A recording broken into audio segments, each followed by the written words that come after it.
प्यारे बच्चों, projectile motion finish हो चुका है। मैकेनिक्स का फोर्थ टॉपिक। आज मैकेनिक्स का फिफ्थ टॉपिक स्टार्ट करना है, न्यूटन्स लॉ ऑफ मोशन। बहुत ही इंपॉर्टेंट और बहुत ही इंटरेस्टिंग टॉपिक है न्यूटन्स लॉ ऑफ मोशन। इसमें लीनियर मोमेंटम का कॉन्सेप्ट पढ़ा जाता है, change in linear momentum, Newton's first law, second law, third law. Newton first law law of inertia होता है, inertia of rest, inertia of motion. फिर Newton second law, rate of change in linear momentum is equal to applied force, Newton second law होता है। Newton third law, law of action reaction.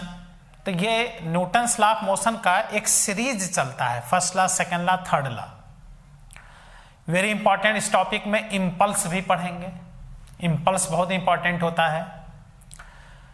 Inertial non inertial observer पढ़ा जाएगा।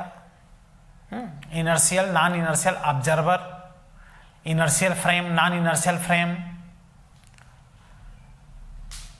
Lift का case, पुली का case, ये सब हम लोग को पढ़ना है इस टॉपिक में। लिफ्ट के क्वेश्चन इंपॉर्टेंट होते हैं, पुली के भी क्वेश्चन इंपॉर्टेंट होते हैं। पुली के कई केसेस बताते हैं, लेकिन इनिशियल केस से ही क्वेश्चन एग्जाम में आते हैं। ठीक है, तो आओ Newton's law of motion topic start करते हैं। और सबसे पहले बात करते हैं, हेडिंग लिखते हैं इसमें लीनियर मोमेंटम। क्यों लीनियर मोमेंटम? क्योंकि बार बार न्यूटन सेकेंड लॉ में चेंज इन लीनियर मोमेंटम की बात की जाएगी। तो पहले लीनियर मोमेंटम क्या है उसको हम लोग देखते हैं।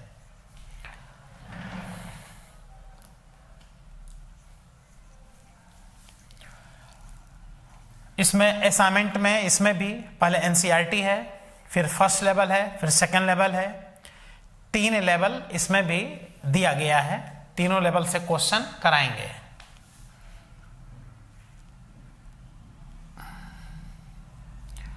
Linear momentum of any body. Linear momentum को P से इंडिकेट करते हैं और linear momentum is vector quantity. Momentum है ना, ये लीनियर मोमेंटम वेक्टर क्वांटिटी है। तो ये किसका किसका मल्टीप्लिकेशन होता है? Multiplication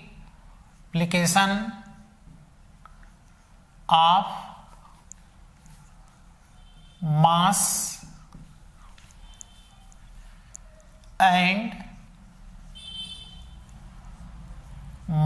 and velocity of body is linear momentum। मास और वेलोसिटी का मल्टीप्लिकेशन लीनियर मोमेंटम होता है। वेलोसिटी का डायरेक्शन ही मोमेंटम का डायरेक्शन होता है। तो लीनियर मोमेंटम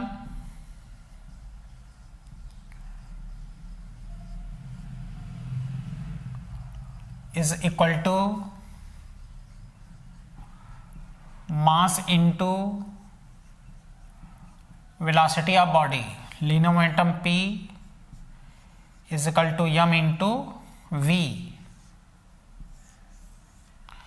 इसका देखो यूनिट हो जाएगा kilogram metre per second. Dimension हिसाब से हो गया mL/T-1। ये कौन सी क्वांटिटी है? Vector quantity. वेक्टर फॉर्म अगर लिखना हो तो linear momentum P is equal to mass तो स्केलर हो गया और V वेक्टर हो गया। देखो यहाँ डॉट प्रोडक्ट या क्रॉस प्रोडक्ट नहीं चलेगा, दोनों का नॉर्मल मल्टीप्लिकेशन होगा। डॉट प्रोडक्ट क्रॉस प्रोडक्ट तो 2 वेक्टर का होता है ना। यहाँ देखो ये मास है, ये वेक्टर नहीं है। तो देखो जो वेलोसिटी का डायरेक्शन वही मोमेंटम का डायरेक्शन। ये लीनियर मोमेंटम का कौन सा फॉर्म है? वेक्टर फॉर्म है। तो ये तो हो गया लीनियर मोमेंटम। अब आगे हम लोग बात करेंगे चेंज इन लीनियर मोमेंटम, क्योंकि बार बार न्यूटन सेकेंड लॉ में rate of change in linear momentum की बात करनी ही पड़ेगी, इसलिए next heading change in linear momentum.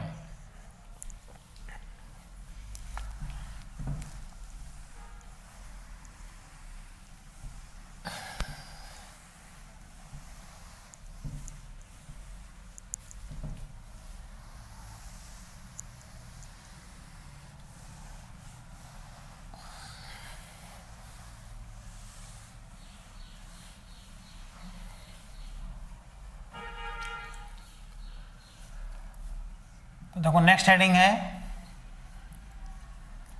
Change in linear momentum.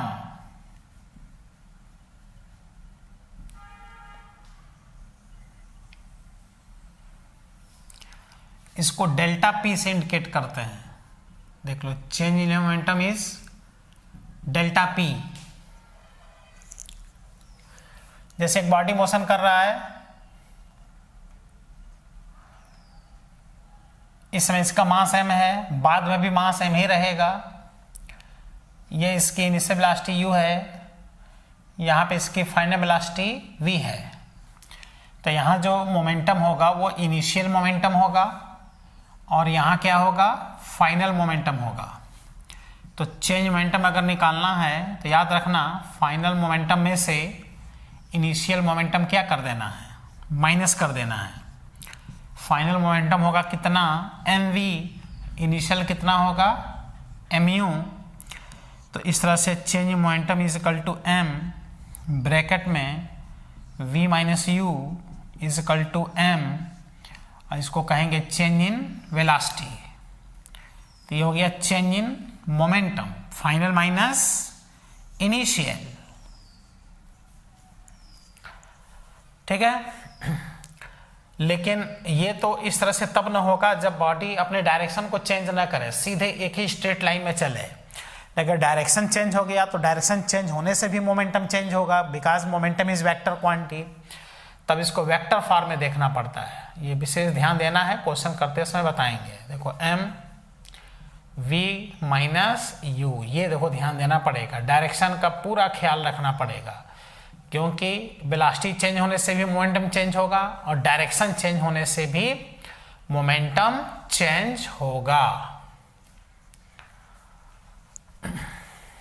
ठीक है, तो लीनियर मोमेंटम हम इसलिए नाम लिए, चेंज इन लीनियर मोमेंटम का नाम इसलिए लिए क्योंकि पूरे टॉपिक में बार बार मोमेंटम का नाम लेना है और चेंज इन लीनियर मोमेंटम का नाम लेना है। अब आओ नेक्स्ट हेडिंग लिखते हैं Newton's law of motion. Newton's के क्या लॉज हैं, फर्स्ट लॉ, सेकेंड लॉ और third law. First law is law of inertia, second law is law of force और third law is law of action reaction. Action reaction के contact force वाले questions, कई block string से connect होंगे, tension निकालना string में, block आपस में कांटेक्ट में होंगे, उनके बीच कांटेक्ट फोर्स फाइंड करना, बहुत अच्छे अच्छे कॉन्सेप्ट हैं इस टॉपिक में और बहुत इंटरेस्टिंग टॉपिक है ये।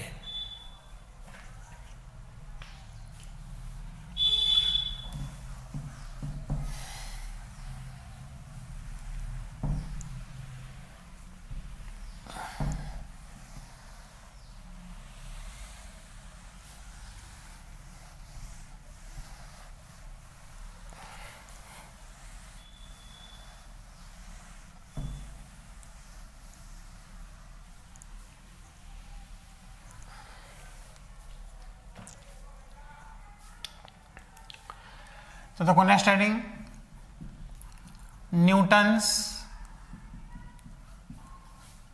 Laws of motion.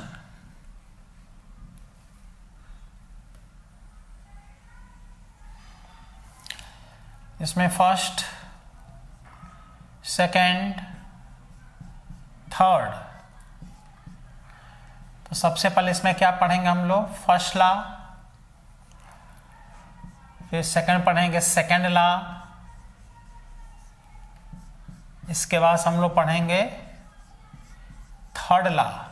देखो फर्स्ट लॉ क्या होता है, लॉ ऑफ इनर्शिया होता है, क्योंकि फर्स्ट लॉ में फोर्स अप्लाइड नहीं होता और सेकेंड लॉ में क्या है, फोर्स फाइंड किया जाता है सेकेंड लॉ से, इसलिए जो सेकेंड लॉ है ये हो जाता है law of force.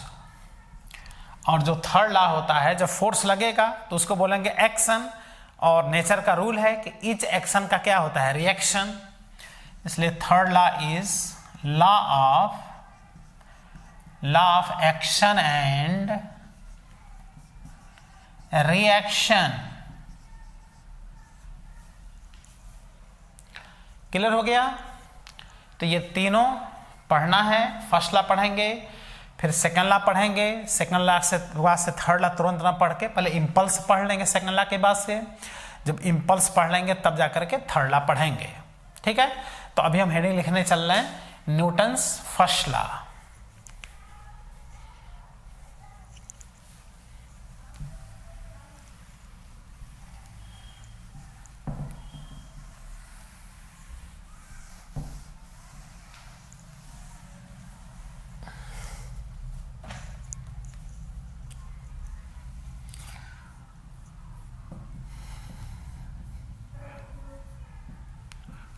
Newton's first law.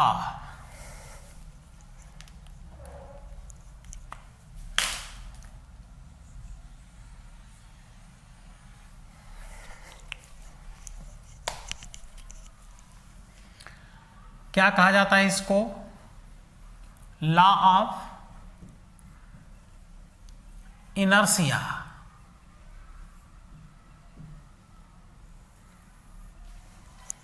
ठीक है, फर्स्ट लॉ में फोर्स जीरो होता है। जब फोर्स अप्लाई नहीं करते हैं, जब बॉडी पे फोर्स अप्लाई नहीं किया जाता है, तो ऐसे कंडीशन में बॉडी अगर रेस्ट में है तो हमेशा रेस्ट में ही रहेगा, और बॉडी अगर मोशन कर रहा है तो हमेशा कांस्टेंट वेलोसिटी से मोशन करता ही रहेगा। इसलिए अगर बॉडी रेस्ट में है तो इनर्शिया ऑफ रेस्ट होता है, और बॉडी अगर मोशन कर रहा है तो कांस्टेंट वेलोसिटी से मोशन करता रहेगा अगर बॉडी पे एक्सटर्नल फोर्स न लगाया जाए, तो उसको बोलते हैं इनर्शिया ऑफ मोशन। तो फर्स्ट लॉ में हम देख रहे हो क्या करते हैं, फोर्स को जीरो कहते हैं। तो कहीं भी क्वेश्चन सॉल्विंग में अगर बॉडी पे टोटल फोर्स जीरो हो जाए, या बॉडी रेस्ट में हो, या कांस्टेंट वेलोसिटी से मोशन कर रहा हो, तो सारे फोर्सेस को क्या करना होता है, बैलेंस करना होता है। तो इसमें दो कॉन्सेप्ट होगा, फर्स्ट लॉ में फोर्स जीरो होगा तो या तो बॉडी रेस्ट में होगा, और या तो मोशन करेगा तो कांस्टेंट वेलोसिटी से मोशन करता ही रहेगा, उसकी वेलोसिटी चेंज नहीं होगी। और अगर वेलोसिटी चेंज हो गई तो समझो मोमेंटम चेंज हो गया, अब मोमेंटम चेंज हो गया तब बन जाएगा रेट ऑफ चेंज मोमेंटम, और जब रेट ऑफ चेंज मोमेंटम बनेगा डियर, तो ऐसे कंडीशन में बॉडी पे क्या लगने लगेगा, फोर्स लगने लगेगा। क्लियर?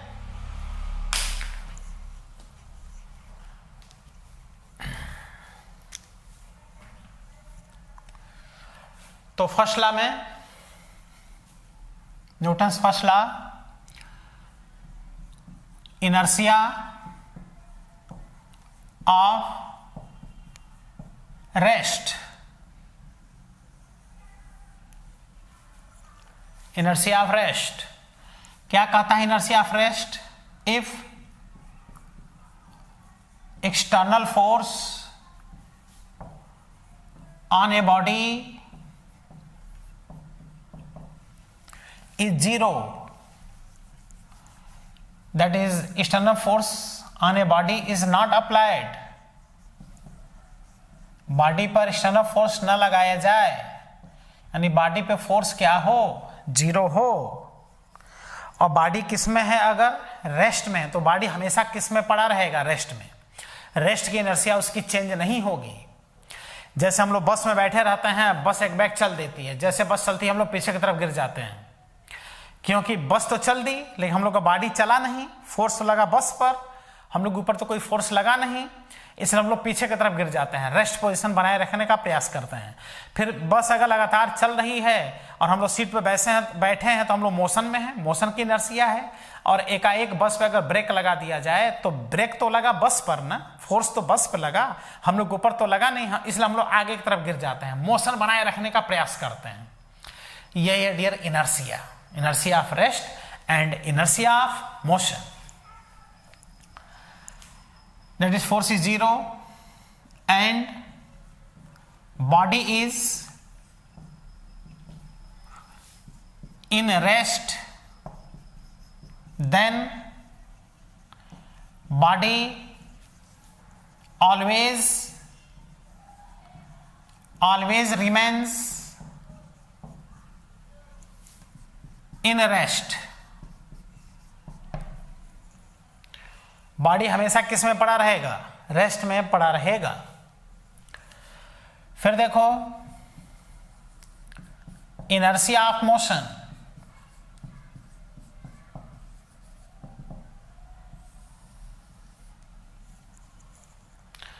इनर्शिया ऑफ मोशन, अगर बॉडी पर फोर्स 0 हो और बॉडी अगर मोशन कर रहा है तो बॉडी हमेशा मोशन रहेगा, लेकिन उसकी वेलोसिटी क्या बनी रहेगी? कांस्टेंट. वेलोसिटी चेंज नहीं होने वाली. If force on a body is not applied, body पे फोर्स अप्लाइड ना हो, that is F is equal to 0 and body is in motion. Body motion में हो लेकिन बॉडी पे फोर्स अप्लाइड ना हो, then its velocity always remains constant. इसकी वेलोसिटी हमेशा क्या बनी रहेगी? कांस्टेंट बनी रहेगी. वेलोसिटी में कोई फर्क नहीं पड़ेगा. अगर बॉडी की वेलोसिटी चेंज हो गया तो समझ जाओ बॉडी पे फोर्स लग गया, और जब बॉडी पे फोर्स लग जाएगा तो ऐसे कंडीशन में फिर वह रेस्ट का या मोशन की इनर्शिया नहीं रह जाएगा, फिर अपने हिसाब से उसकी वेलोसिटी चेंज कराते रहो. तो अब देख रहे हो, अब हम क्या बात कर रहे हैं कि अगर बॉडी पे फोर्स लग जाए तो बॉडी की इनर्शिया चेंज हो जाएगी. तो यही है सेकेंड लॉ. सेकेंड लॉ से क्या करते हैं? फोर्स फाइंड करते हैं. अब बॉडी पे फोर्स लगेगा तो बॉडी की वेलोसिटी चेंज होगी, बॉडी की वेलोसिटी चेंज होगा तो बॉडी का मोमेंटम चेंज होगा. इसी से इसका डेफिनेशन बन जाएगा, rate of change in linear momentum of the body will be equal to applied force on that body. F is equal to delta P upon delta T. इसमें बहुत अच्छे अच्छे न्यूमेरिकल क्वेश्चन डेवलप होते हैं dear, very important questions.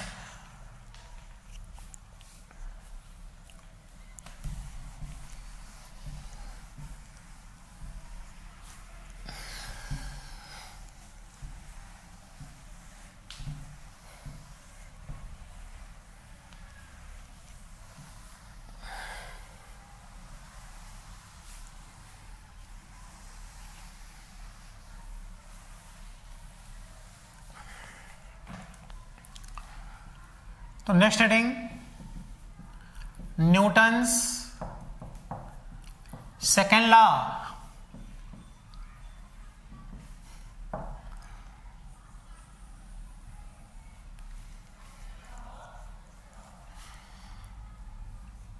ये क्या है बताओ? ये लॉ ऑफ फोर्स है. क्यों लॉ ऑफ फोर्स कहेंगे? क्योंकि सेकेंड लॉ से फोर्स फाइंड करते हैं. F is equal to delta P upon delta T. Rate of change in linear momentum on the body will be equal to applied force on that body. तो क्या है ये? rate of change in linear momentum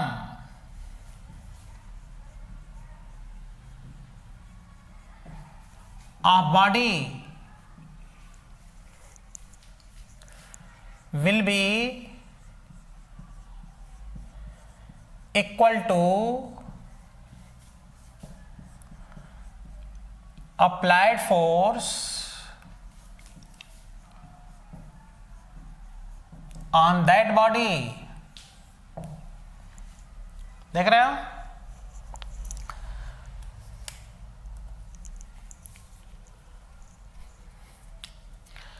That is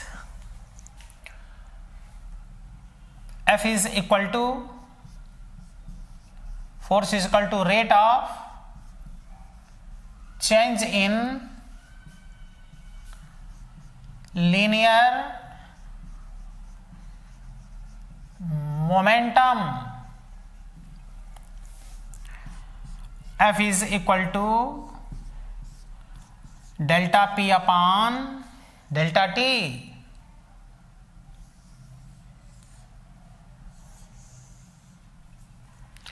यह Newton second law, बहुत ढेर सारे question इससे solve होंगे। F is equal to delta P upon delta T से, तो F is equal to delta P upon delta T, P को कहेंगे m into V upon delta T, तो हो गया m, और डेल्टा को v के साथ कर दो, देखो delta v upon delta T, देख रहे हो, डेल्टा को v के साथ, और delta b upon delta T rate of change in velocity, ये हो गया acceleration.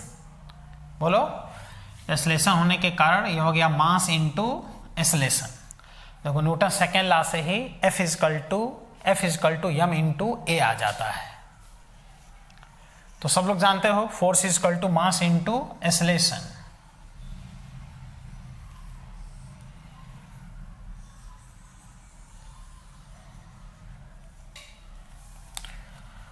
That is F is equal to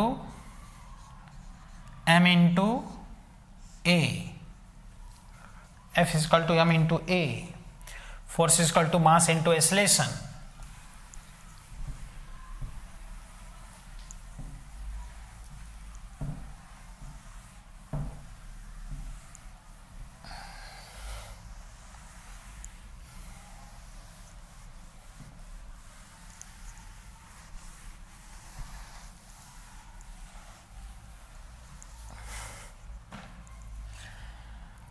तो इस तरह से dear force is equal to mass into acceleration कहो, वेक्टर फॉर्म में कहना है तो F is equal to m into A कहो। देखो ये कौन सा फॉर्म, वेक्टर फॉर्म। तो चूंकि ये स्केलर है ना, इसलिए यहाँ ना डॉट प्रोडक्ट चलेगा ना क्रॉस प्रोडक्ट चलेगा, सीधे स्केलर का वेक्टर में मल्टीप्लिकेशन होगा। इसलिए जो डायरेक्शन फोर्स का होता है वही डायरेक्शन एक्सेलरेशन का होता है। ये कौन सा फॉर्म है, वेक्टर फॉर्म। अच्छा, अब अगर इसका यूनिट देखें, देखो यूनिट, तो यूनिट हो जाएगा kilogram metre per second square, और इसी को क्या बोलते हैं, न्यूटन। देखो इसी को न्यूटन से इंडिकेट करते हैं। और अगर सीजीएस में देखना है तभी हो जाएगा ग्राम सेंटीमीटर पर सेकंड स्क्वायर, तब इसी को डाइन कहा जाता है। देख रहे हो, दो यूनिट इसका यूज हम लोग करते हैं। ये हो गया MKS, और ये इसका यूनिट क्या हो गया, CGS। MKS यूनिट और CGS यूनिट। और 1 न्यूटन इज इक्वल टू होता है 10 power 5 dyne. 1 Newton is equal to 10 power 5 dyne. MKS और CGS में ये रिलेशन होता है, ये MKS और ये CGS दोनों में ये हो गया रिलेशन। ठीक है, अब देखो चूंकि F is equal to m into A होता है, F is equal to m into A, यहाँ पे मास m कहलाता है इनर्शियल मास। m क्या कहलाता है, इनर्शियल मास। देखो m इज इनर्शियल मास, और F को अगर W कह दें तो m को m रहने दें, तो a को g कह दें। अब आ रहा है समझ में, तो W बराबर mg, वर्टिकल डायरेक्शन में W बराबर mg हो जाएगा। तब यहाँ मास जो होगा वो ग्रेविटेशनल मास होगा। ये भी फोर्स है, ये भी फोर्स है, लेकिन अंडर ग्रेविटी वाला है। तब यहाँ मास क्या होगा, m ग्रेविटेशनल मास होगा। इनर्शियल मास और ग्रेविटेशनल मास दोनों सेम होते हैं। इनर्शियल मास और ग्रेविटेशनल मास का रेशियो 1 होता है। इसका भी यूनिट न्यूटन होगा, इसका भी यूनिट न्यूटन ही होगा। ये कहलाता है ग्रेविटेशनल मास। तो वो मास है इनर्शियल मास, ये मास है ग्रेविटेशनल मास।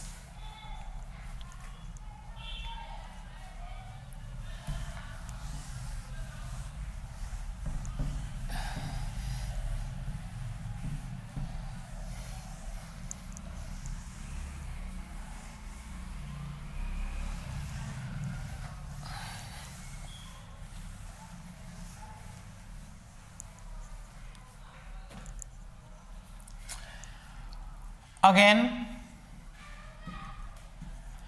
अभी तुमने पढ़ा F is equal to delta P upon delta T, यही न्यूटन सेकेंड लॉ है।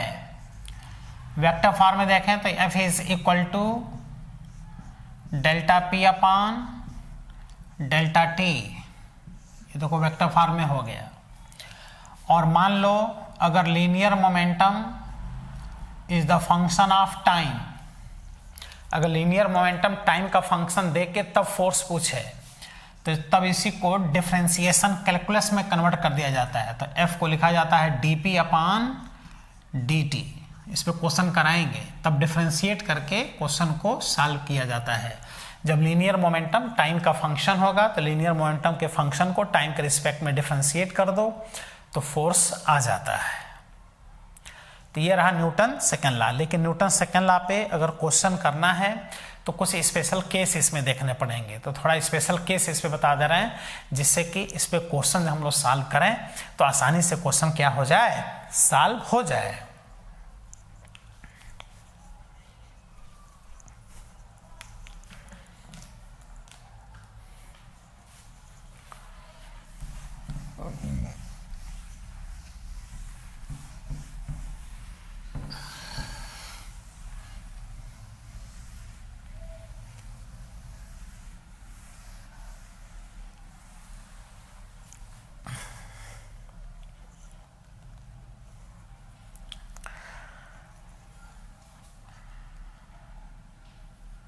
देखो special case, case first,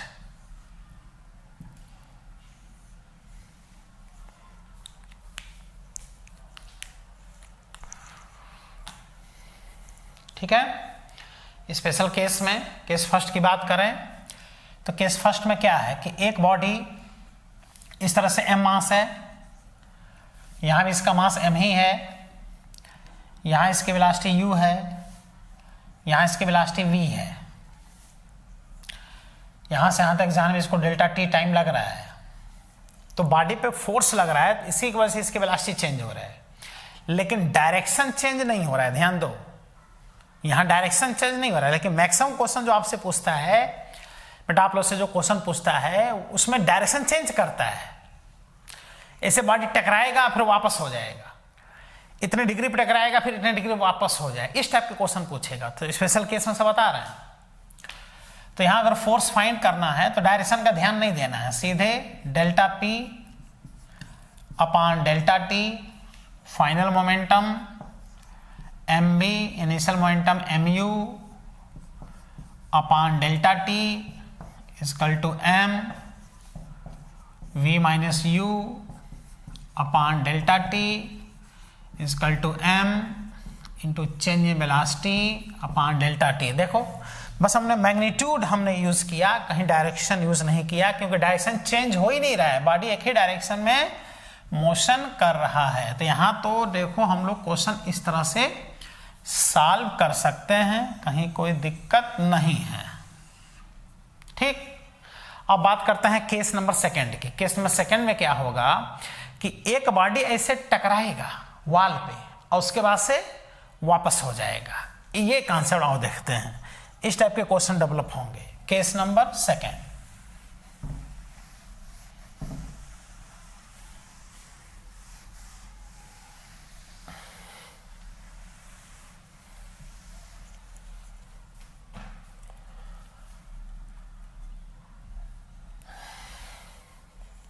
second case.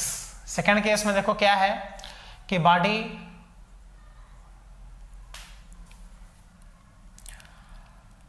इस पे टकराया, ये एक वर्टिकल वॉल है, ये एक वॉल है डियर,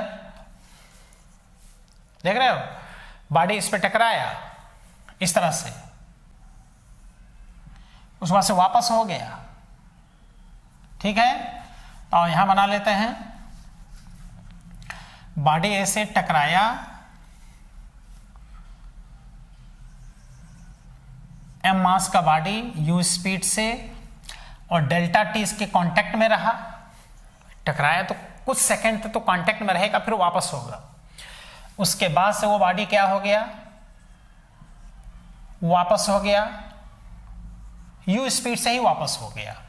मान लो जितने स्पीड से टकराया उतना ही स्पीड से वापस हो गया। इसको बोलते हैं परफेक्टली इलास्टिक कोलिजन। ऐसा परफेक्टली इलास्टिक कोलिजन होता है, जितने मोमेंटम से टकराना उतने मोमेंटम से वापस हो जाना, जितने स्पीड से टकराना उतना ही स्पीड से वापस हो जाना। तो अब देखो mu से टकराया, mu से वापस हुआ, तो कहेगा अब यहां बताओ कि इस बाल के द्वारा, ये बाल है, बाल के द्वारा वाल पर कितना फोर्स लग रहा है, या वाल के द्वारा बाल पे कितना फोर्स लग रहा है। दोनों फोर्स सेम होगा।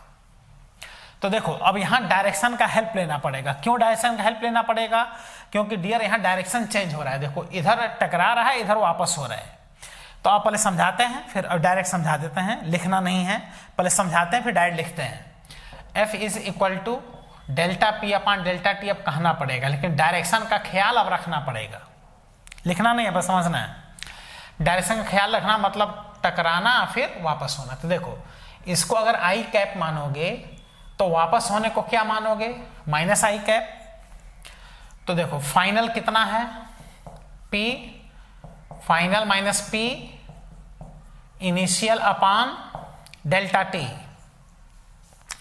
तो फाइनल ये है वापस होना, तो ये हो गया mu और डायरेक्शन माइनस आई कैप माइनस इनिशियल देखो mu और direction I cap upon delta T. अब बताओ ये भी माइनस, ये भी माइनस, ये ऐड हो गए कि नहीं ऐड हो गए? ऐड होकर के -2mu आई कैप अपॉन डेल्टा टी। देखो आया कि नहीं आया? और इसका मैग्नीट्यूड निकालो, मैग्नीट्यूड तो F इक्वल टू आ गया कितना, 2mu अपॉन डेल्टा टी। तो ये हम मिटा रहे हैं, इसको लिखना नहीं है, अभी समझाए हैं। मतलब टकराया और वापस हुआ, तो दोनों मोमेंटम हम माइनस तो कर रहे हैं, दोनों मोमेंटम को हम माइनस कर रहे हैं, लेकिन अपने आप को क्या हो जा रहा है, प्लस हो जा रहा है। तो जब टकरा के वापस होगा तो माइनस ना करना, तुम सीधे प्लस करके क्वेश्चन को क्या कर लेना, सॉल्व कर लेना। ये बहुत इंपॉर्टेंट है, नहीं तो पता चला कि बाल टकराया फिर वापस हो गया, mu minus mu equal to 0 कर दिए, तो कहे कि find out force applied by the ball on the ball. Force applied by the ball on the ball, तो कहोगे कोई फोर्स ही नहीं लगा, जबकि बहुत ज्यादा फोर्स लगेगा। अगर कोई फोर्स नहीं लगा तो क्रिकेट खेलते समय जो बैट्समैन होता है फिर हेलमेट ना पहने, बॉल टकराए फिर वापस हो जाए, कहे अरे बहुत अच्छा लगा, वाह वाह, जबकि बहुत ज्यादा फोर्स लगेगा, ब्रेन हेमरेज हो जाएगा जो बैट्समैन होगा उसको, क्योंकि ये मोमेंटम माइनस नहीं यहाँ पे ऐड हो जाएगा, क्योंकि डायरेक्शन चेंज हो रहा है। जब माइनस करोगे तो अपने आप को अगर प्लस होकर के देखो ऐड हो गया, तुम खुद ही देखो डबल हो गया, mu मिलकर 0 न होकर डबल हुआ। इसलिए जब वापस होगा तो ऐसे कंडीशन में ऐड करके ही क्या करना, क्वेश्चन सॉल्व करना।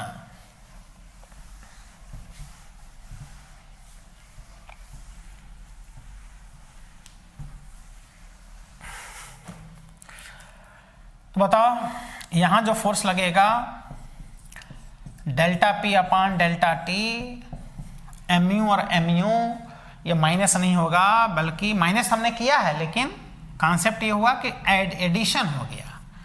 देखो इससे ये क्वेश्चन सॉल्व होगा। और छोटे छोटे बातें हैं, इन्हीं सब पे क्वेश्चन डेवलप होते हैं, क्वेश्चन सॉल्व कराएंगे तो अच्छा लगेगा। ठीक है, अब देखो केस नंबर 3 की बात करते हैं। केस नंबर 3 में क्या है कि ये वर्टिकल वॉल है,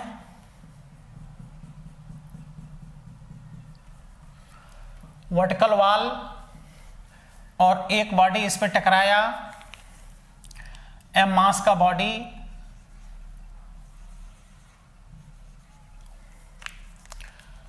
u स्पीड से टकराया और डेल्टा टी इसके कांटेक्ट में रहा, फिर ये v स्पीड से वापस हो गया, u से टकराया v से वापस हो गया। तो force applied by the ball on the wall equal to force applied by the wall on the ball. देख रहे हो दोनों ही के केस में F is equal to delta P upon delta T equal to M। अब देखो V minus you ना कहना, ये तो खुद ही माइनस हो के प्लस हो जाएंगे, अपोजिट हैं, तो ये V plus U upon delta T आएगा। ये कहानी है, देख लो। तो स्पेशल केस से ये फायदा है कि कॉन्सेप्ट समझ में आएगा और कभी गलत नहीं होंगे क्वेश्चन स्पेशल केस पढ़ लेने से, क्योंकि जो स्पेशल केस होता है ये डिफरेंट वैरायटी का डियर जूस पिला दिया जाता है, जादू सिखा दिया जाता है, जिससे आंसर गलत होने के चांसेस जो होते हैं वो कम हो जाती हैं, क्योंकि वो कॉन्सेप्ट दिमाग में बैठता है अलग अलग स्पेशल केस पढ़ लेने से। अब आओ नेक्स्ट स्पेशल केस बताते हैं, केस नंबर 4।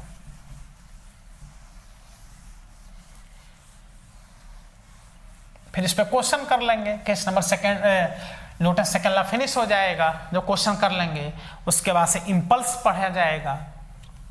तो देखो इसको हमने बना दिया केस नंबर 3, देख रहे हो। केस नंबर 3 में क्या है कि ये एक वर्टिकल वॉल है, चलो है तो है वर्टिकल वॉल, और ये इसका नॉर्मल हो गया, बोलो, और एक बॉडी अब इस पे ऐसे टकराया, फिर ऐसे वापस हो गया। थीटा यहां से भी दे सकता है, यहां से कहीं से भी दे सकता है। मान लो थीटा यहां से दे दे तो चलो यहीं से रहने दो। ये बॉडी टकराया यू से वापस हुआ, इस बॉडी का मास है m, यहां भी इसका मास m है। कितने देर तक ये कांटेक्ट में रहा, डेल्टा टी तक। तो mu से टकराया, mu से वापस हुआ, ये एंगल थीटा पे टकराया, ये इसका क्या है, नॉर्मल है। तो कहेगा अब बताओ force applied by the ball on the wall. अब जो बॉल है वॉल पर कितना फोर्स लगा रहा है ये देखो पूछ रहा है। आ रहा समझ में? ये भी इंपॉर्टेंट क्वेश्चन अब बन जाता है।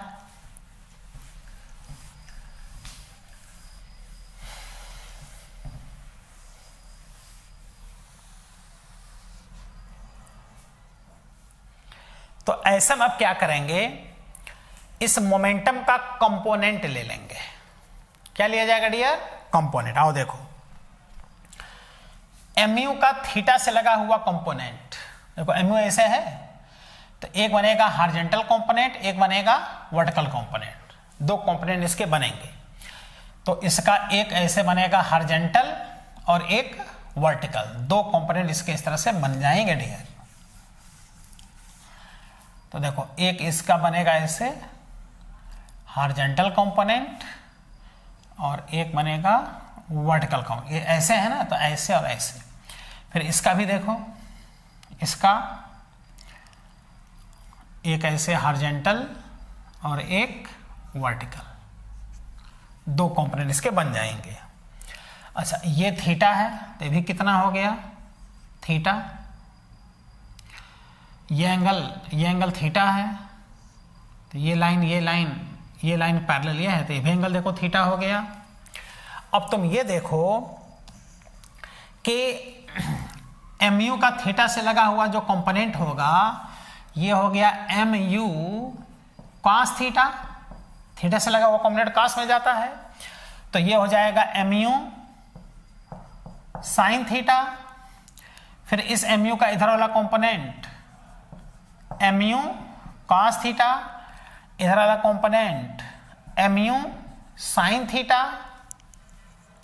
तो एक खास बात आप देख रहे हो, अब अगर फोर्स निकालना हो तो ऐसे जो फोर्स लगेगा, तो देखो एक mu cos थीटा ऐसे है और एक mu cos थीटा ऐसे वापस हो रहा है, बोलो, और ये mu sin थीटा और ये mu sin थीटा दोनों एक ही डायरेक्शन में हैं, तो ये हो गया फाइनल, ये हो गया इनिशियल। तो mu sin थीटा में से mu sin थीटा माइनस करोगे तो जीरो हो जाएगा, यानी वर्टिकल डायरेक्शन में कोई फोर्स नहीं लगेगा, जो लगेगा किस डायरेक्शन में, हॉरिजॉन्टल डायरेक्शन में। तो यहाँ पे अगर कॉन्सेप्ट देखें तो ये है वर्टिकल वॉल, देखो ये वर्टिकल वॉल है,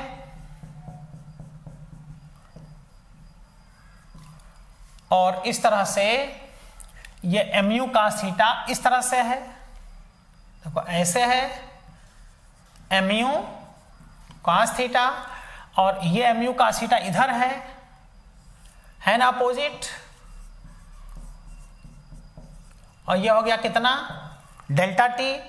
तो फोर्स निकालना है तो कह दो rate of change in linear momentum delta P upon delta T. तो डेल्टा पी में देखो ये इनिशियल है, ये फाइनल है, लेकिन दोनों सेम डायरेक्शन में है कि अपोजिट डायरेक्शन में है? तो दोनों है डियर अपोजिट डायरेक्शन में। और जब अपोजिट डायरेक्शन में है तो ये दोनों आंख बंद करके डियर ऐड कर दो, तो आ जाएगा 2mu cos theta upon delta T.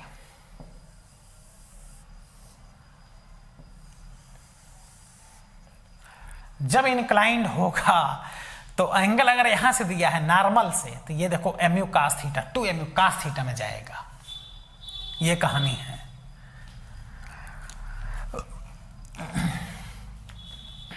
Case number 4 में अगर एंगल यहां से ना दे करके, एंगल यहां से ना देकर अगर यहां से दे दे, वाल से एंगल दे दे, तो बस यही जहां cos है वहां क्या हो जाएगा? साइन। सोचो, ये एग्जाम में ध्यान देने की बात है, कहां से एंगल दिया है। ये अगर ऐसा हो गया तो अब ये एंगल न थीटा हुआ डियर, ये थीटा हुआ, तो अब ये एंगल न थीटा हुआ। तो अब इस mu का थीटा से लगा हुआ कंपोनेंट ये हो जाएगा mu cos थीटा, और ये हो जाएगा mu sin थीटा। इस mu का ये वाला कंपोनेंट देखो, ये हो जाएगा sin और ये हो जाएगा cos। अरे एंगल चेंज हो गया ना, यहां पे एंगल वाल से दिया है, वहां पे एंगल किससे दिया था? नॉर्मल से। तो देखो ये mu cos थीटा, ये mu cos थीटा ना डायरेक्शन चेंज हुआ ना मैग्नीट्यूड चेंज हुआ, तो इस डायरेक्शन में फोर्स 0 हो गया, जो लगेगा इस डायरेक्शन में लगेगा। तो देखो अब ये हो गया mu sin थीटा, ये हो गया mu sin theta. Delta T time तक वो बॉडी कांटेक्ट में रहा, तो अपोजिट है इसलिए ऐड होकर के 2mu sin theta upon delta T हो जाएगा। तो ठीक है बेटा, इस तरह से आज हमने 5th टॉपिक स्टार्ट कर दिया, जिसमें लीनियर मोमेंटम हमने बताया, change in linear momentum, law of inertia, Newton first law that is law of inertia, inertia of rest, inertia of motion, ये सब फिनिश हो गया। न्यूटन सेकेंड लॉ फिनिश हो गया। ठीक है, तो अब अगले लेक्चर में इस पर क्वेश्चन कराएंगे, पहले खूब क्वेश्चन करा लेंगे और तब जाकर के न्यूटन थर्ड लॉ पढ़ने के पहले इंपल्स पढ़ लेंगे। इंपल्स इन्हीं सब कॉन्सेप्ट पर बेस्ड है, ऐसे ही क्वेश्चन इंपल्स में बनते हैं। तो अगले टर्न पर, अगले लेक्चर में न्यूमेरिकल क्वेश्चन करा के फिर इंपल्स पढ़ाएंगे, तब जाके न्यूटन थर्ड लॉ पे आ जाएंगे, law of action and reaction. फिर आगे वेरी इंपॉर्टेंट लिफ्ट का केस पढ़ेंगे, फिर पुली का केस पढ़ेंगे, और इनर्शियल और non inertial observer that is frame भी बताएंगे। ठीक है बेटा, खूब मेहनत से आप लोग पढ़ाई करते रहिए, मन को हमेशा प्रसन्न रखिए, खूब क्वेश्चन सॉल्व कीजिए। Thank you.